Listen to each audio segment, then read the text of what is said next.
Euzu billahi mineşşeytanirracim. Bismillahirrahmanirrahim. Mehrimli жана ырайымдуу Аллах Азza wa Jalla ismi менен баштаймын. Аллах Азza wa Jalla сиздер менен биздерге эки дүйнө ыраазы болгон болсун. Өзүнүн ыймандуу, өзүнүн нурлуу, өзүнө ибадат кылган, өзүнө кулчулук эткен мусулмандардын катарында кылган болсун. Muhammed Mustafa sallallahu aleyhi ve sellem'den amallarından kılışlıkta Allah Azza wa Jalla özü can dünyasına nasip kılgan bolsun. Андай болсо biz hadiste okuy başlasak vaqtты кетирбей текке.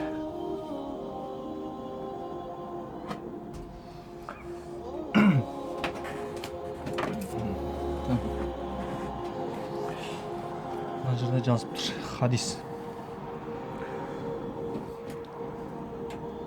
Abu Hurayra radıyallahu anhu Muhammed Mustafa sallallahu aleyhi ve sellem'den rivayet kılat. Kıyamet günü insandın amallarından en birinci namazdan soralat.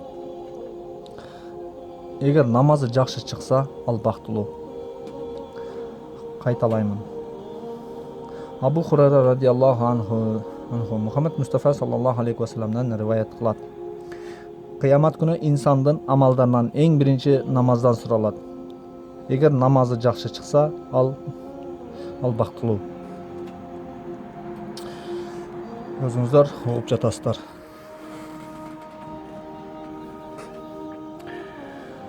Ал бактылуу болот. Жана жеңишке ээ болот. Эгер намазы жаман чыга турган болсо, анда ал өкүнүчтө болот. Эгер намазда кичине кемчилик боло турган болсо, Аллах Азza wa Jalla айтат: "Карагыла. Пендемде дагы нафили барбы?" Эгер бар болсо, аны менен фарызы толтурулат. Андан кийин ушундайча калган амалдардан орозо, зекет жана башкалардан эсеп кысап болот дейт. Урматтуу мусулман бир туугандарым, кайталап окуш керек муну дагы кайра. Мына штативим жакшы кармабай жатат, кармай албай.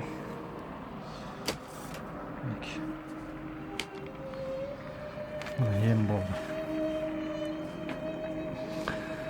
Abu Hurayra radıyallahu anhu Muhammed Mustafa sallallahu aleyhi ve sellem'den rivayet kılat. Kıyamet günü insandın adam balasının amallarından en birinci namazdan sıralat.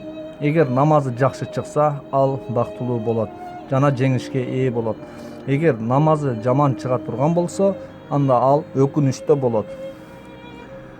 Эгер намазда кичине кемчилик боло турган болсо, Аллах Азza wa Jalla айтат: "Карагыла.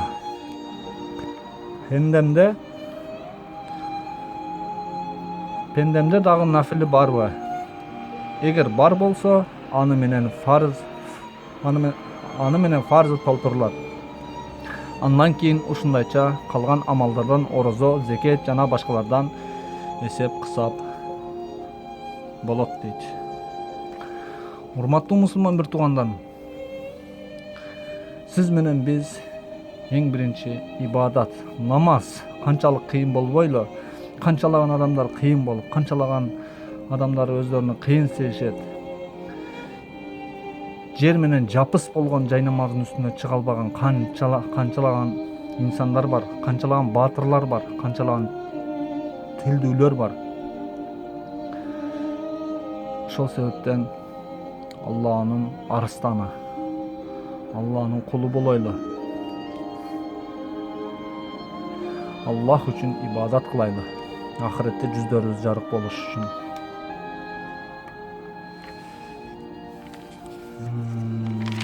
Мына жерде жазыптыр.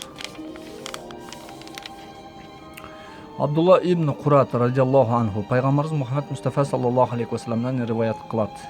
Kıyamet günü en birinci namaz жөнүндө суралат.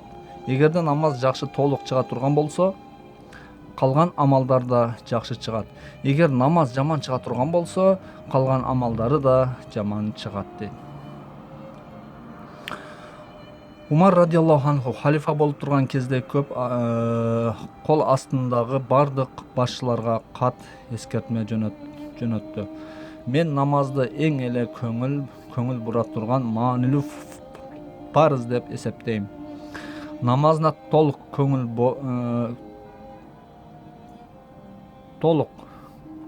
буруп окуган киши исламдын башка талаптарына да ошондой көңүл бурат. Бирок ал эгерде намаздын талаптарын аткарбаса, анда исламдын калган талаптарында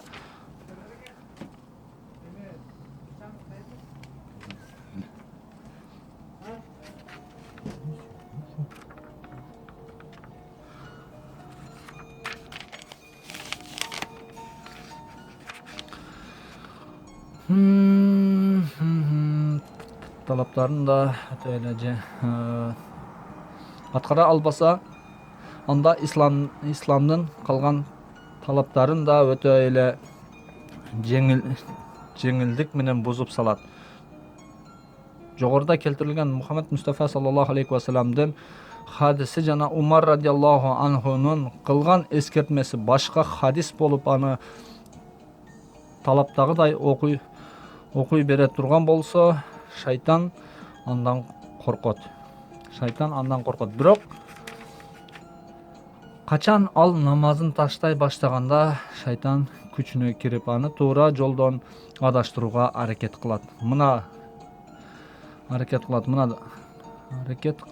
дал ушул учурда адам чындап эле олуттуу амалдарга жана чоң күнөөлөргө барып калуусу ыктымал.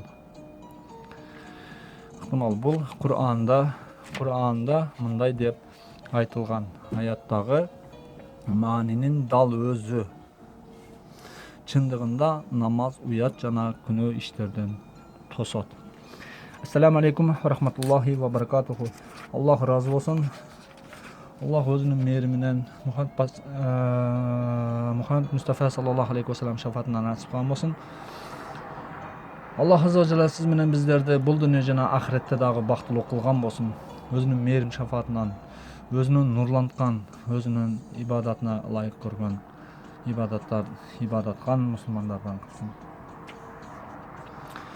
Ооруп жаткандардын дагы дарттарына даба мээнеттерине шифа берсин. Элибизден жерибизде жүргөн, алыста жүргөн, мусапыр болуп жүргөн мусулман бир туугандарыбыздын дагы жүрөктөрүнө хидаят, тафик берсин. Кырсык апааттан өзү сактасын. Элибизге, жерибизге эсен-аман жүздөрү жарык болуп максатына жетип, элибизге барышлыкты насип кылган болсун. Өткөндөрдүн кабыр азаптарынан сактаган болсун. Сурак сабалдарына асан, жеңилдик кылган болсун. Кабырларына бейиш бакча кылган болсун. Аллах азza wa jalla Мухаммед Мустафа саллаллаху алейхи ва салламдардын үммөттөрүнөн кылган болсун. Аллах өзү разы болгон абалда өзүнүн бейишине киргизишликти насип кылсын. Ассаламу алейкум ва рахматуллахи ва баракатуху. Сиздерден алтындай болгон убактыңыздарды ажыратканыңыздар үчүн Аллах разы болсун.